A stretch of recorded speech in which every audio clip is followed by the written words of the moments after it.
আপনি যদি সারাক্ষণ চিন্তা করতে থাকেন যদি ওই জিনিসটা থাকতো তাহলে আমি সুখী হতাম, যদি অমুক সমস্যাটা চলে যেত, ওই মানুষটা আমার জীবন দুর্বিষহ করে তুলেছে, যদি সে একটা বাসের ধাক্কা খেত আমার জীবনটা কত ভালো হয়ে যেত। প্রতিবার বাস দেখলে আমি এই দোয়া করি। আমরা সব সময় নিজেদেরকে একথা বলে বুঝাই যদি অমুক মানুষটি বা অমুক সমস্যাটি জীবন থেকে চলে যেত তাহলে জীবন কত সুন্দর হয়ে যেত, অথবা যদি অমুক দুঃখটি দূর হয়ে যেত তাহলে সবকিছু পারফেক্ট হয়ে যেত। যদি মানুষের পরিবর্তন হতো, যদি পরিস্থিতির পরিবর্তন হতো, যদি পরিবেশের পরিবর্তন হতো, আমরা এভাবে ভাবতে থাকি সবকিছুর পরিবর্তন হলে জীবন সুন্দর হয়ে যেত, তাহলে আমাকে আর দুর্বল থাকতে হতো না। আমরা ভোগের উপর ভোগ করতে থাকি আর এতে পুরোপুরি আচ্ছন্ন হয়ে পড়ি। আর আল্লাহ আজ্জা জাল্লা বর্ণনা করছেন, জানো তুমি কত দুর্বল? তুমি একটি মাছির চেয়েও দুর্বল। দুআফাত তালিব ওয়াল মাতলুব। যখন তিনি এভাবে বলছেন আমি আপনি মজ্জাগতভাবে অবিশ্বাস্যভাবে কতটা দুর্বল, একটু চিন্তা করে দেখুন। আপনাদের প্রত্যেকের মাথায় বিভিন্ন জিনিসের চিন্তা আছে প্রতিদিন। আমরা এখন রোজা রাখছি, নামাজ পড়ছি, আর আলহামদুলিল্লাহ নামাজ পড়ার সময় আমরা মনোযোগ ধরে রাখার চেষ্টা করি, কিন্তু এর বাইরে আপনার মাথায় কোন চিন্তা ঘুরঘুর করে? আপনি কি নিয়ে উদ্বিগ্ন থাকেন? আপনি কি নিয়ে চিন্তা করেন? কোন চিন্তাটি আপনার মাথায় সারাক্ষণ ঘুরতে থাকে? কোন জিনিসটির ব্যাপারে ভাবেন এটা যদি থাকতো, আর কোন জিনিসটির ব্যাপারে ভাবেন যদি এটা না থাকতো? কারোর জন্য অসুস্থতা, কারোর জন্য ডিপ্রেশন, কারোর জন্য দুঃখ, কারোর জন্য হয়তো কোনো ব্যক্তি। কেউ কেউ ভাবেন যদি ওই মানুষটা আমার ব্যাপারে খুশি হতো। তারা অন্য একজনকে খুশি করার চিন্তায় মশগুল থাকেন। যদি আমার বাবা আমার উপর খুশি থাকতেন তাহলে আমি সুখী হতাম। কিন্তু আপনার বাবাও তো একজন মানুষ, তিনি যদি আজ খুশি হয়েও থাকেন কাল হয়তো তার জীবন শেষ হয়ে যেতে পারে। তারপর আপনি কি করবেন? এরপর আপনি কোথায় দাঁড়াবেন? সুতরাং আমি আর আপনি এভাবে এসব জিনিসের পেছনে ছুটতে থাকি। আর এর পরের আয়াতে আল্লাহ আজ্জা জাল্লা বলেন, মা কদারুল্লাহ হাক্কা কদরিহি, তারা আল্লাহকে যথাযথ মর্যাদা দেয় না। ইন্নাল্লাহ কাউইয়ুন আজিজ, নিশ্চয়ই আল্লাহ শক্তিধর, মহাপরাক্রমশালী।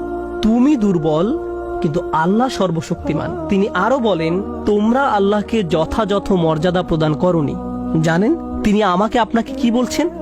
তিনি বলছেন তোমরা বিভিন্ন জিনিসের পেছনে ছুটবে, তোমরা বিভিন্ন মানুষের পেছনে ছুটবে, তোমরা এই দুনিয়ার যত কিছুর পেছনেই ছুটো না কেন এর প্রতিটি জিনিসের একদিন সমাপ্তি হবে। এর প্রতিটি জিনিস দুর্বল। এই কারণে তুমিও দুর্বল হয়ে পড়েছ। এই জন্য তুমি বারবার দুঃখ ভারাক্রান্ত হয়ে পড়ছো। ফলশ্রুতিতে তুমি বারবার ক্ষতির সম্মুখীন হচ্ছ। কিন্তু শেষবারের মতো যখন তুমি এই সিদ্ধান্ত গ্রহণ করবে তোমার যত চাওয়া পাওয়া আছে তার মাঝে সবচেয়ে বড় চাওয়া পাওয়া হলো তোমার মালিককে খুশি করা, যখন তুমি সবকিছুর উপরে আল্লাহর সন্তুষ্টিকে প্রাধান্য দাও, যখন তুমি সত্যিকার অর্থে তোমার অন্তর থেকে এটা করতে পারবে, একমাত্র তখনই, যেহেতু তিনি শক্তিধর। জানেন আল্লাহ এইমাত্র আমাদের শেখালেন যখন তুমি দুর্বল কাউকে পেতে চাও তখন তুমিও দুর্বল হয়ে পড়ো, কিন্তু তুমি যদি আল্লাহকে চাও যিনি শক্তিধর এবং মহাপরাক্রমশালী, তাহলে এটা তোমাকে কেমন করে তুলবে? এটা তোমাকেও শক্তিশালী করে তুলবে। আর যখন তুমি শক্তিশালী হয়ে উঠবে জীবনে বিভিন্ন জিনিস আসবে যাবে, কিন্তু তোমার শক্তিমত্তার কোনো কমতি হবে না। যে জিনিসের পেছনে তুমি ছুটছো তা ভেঙে পড়ার কারণে তখন তুমি আর ভেঙে পড়বে না, কারণ তুমি দুনিয়ার এসব তুচ্ছ জিনিসের চেয়েও অনেক অনেক উচ্চ একজনের সন্তুষ্টির অন্বেষণ করছো। আমি বলছি না যে আপনি এই দুনিয়ার কোনো কিছু চাইতে পারবেন না, কিন্তু আয়াতটি আমাদেরকে একটি ব্যাপারে শিক্ষা দিচ্ছে। আমরা যখন এসব পার্থিব বিষয় কামনা করব আমরা বুঝবো যে এগুলো দুর্বল। পার্থিব এসব বিষয় জীবনে আসবে যাবে, কিন্তু আমরা কখনো আল্লাহকে হারাতে পারবো না। লক্ষ্য করুন, মানব জাতির ব্যর্থতা হলো যখন তারা পার্থিব কোনো জিনিস পেতে ব্যর্থ হয় তারা আল্লাহকে ভুলে যায়। তাদের চাওয়া পাওয়ার জিনিসটি না পেলে তারা নামাজ পড়া ছেড়ে দেয়। তারা যা চায় তা যদি না পায় তারা এভাবে বলে, এভাবে দোয়া করার অর্থ কি? তারা যখন তাদের আকাঙ্ক্ষার বস্তুটি পায় না তখন দুঃখ হতাশা একেবারে ভেঙে পড়ে এবং বলে আমি তো আল্লাহর সাথে কথা বলার শক্তিও পাচ্ছি না। এমনটি ঘটার কারণ হলো সমস্যায় পড়ার পূর্বে আল্লাহর সাথে তাদের বন্ধন শক্তিশালী হয়ে ওঠেনি। যদি সে বন্ধনটি আগে থেকেই বর্তমান থাকতো, যেমন মূল যদি শক্তভাবে গাঁথা থাকে তাহলে ঝড় এলে এদিক ওদিক দুলতে থাকে, সম্পূর্ণ ভেঙে পড়ে না, মূলের উপর দাঁড়িয়ে থাকতো। আর ঝড় চলে গেলে আবার ফল দেয়া শুরু করতো। এরকম একটা উপমার কথা কোরআনে অন্যত্র এসেছে, আসলুহা সাবিত ওয়া ফারউহা ফিস সামা।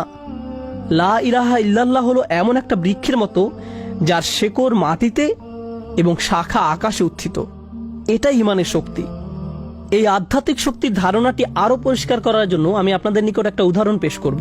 শক্তিকে আমরা বিভিন্ন জিনিসের সাথে সংযুক্ত করি। আমি বহু বছর আগে একটা ঘটনা নিয়ে কথা বলছিলাম, কিন্তু এখন এটি আমাকে অনুপ্রাণিত করে। যুক্তরাষ্ট্রের নিউ অরলিন্স অঙ্গরাজ্যের একটা পরিবারের একটা ঘটনা। পরিবারটা ছিল অনেক ধনী, তাদের গাড়ি ডিলারশিপের ব্যবসা ছিল। তাদের দোকান ছিল একেবারে সমুদ্র সৈকতের পাশে। তারা দামি দামি গাড়ি আমদানি করত এবং বিক্রি করত। এরপর হ্যারিকেন ক্যাটরিনা আঘাত হানল। ক্যাটরিনা এসেছিল বিশাল জলোচ্ছ্বাস নিয়ে এবং এর ফলে তাদের কেনা সকল গাড়ি ভেসে গেল। একমাত্র লেক্সাস এলএস মডেলের একটা গাড়ি বর্তমান ছিল এবং পরিবারটা এই গাড়িতে করেই হ্যারিকেন আক্রান্ত এলাকা থেকে পালিয়েছিল। দুর্যোগ শেষ হওয়ার কয়েক মাস পরে স্টেটের সবকিছু খুলে দেওয়ার পর আমি আবার তাদের সাথে দেখা করতে গিয়েছিলাম। যে পরিবারটি মাসে প্রায় 2 কোটি টাকা আয় করত, তারাই এখন সেই লেক্সাস গাড়িতে করে পিজা ডেলিভারি দিচ্ছে। পরিবারটি এখন এই কাজ করছে।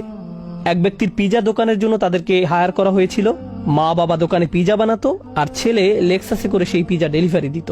আমি যখন এটা দেখলাম, কল্পনা করতে পারেন অন্য কেউ যদি এরকম পরিস্থিতিতে পড়তো, অন্য কোনো মিলিয়নিয়ার যদি এভাবে দেউলিয়া হয়ে যেত, তাদের কি হতো?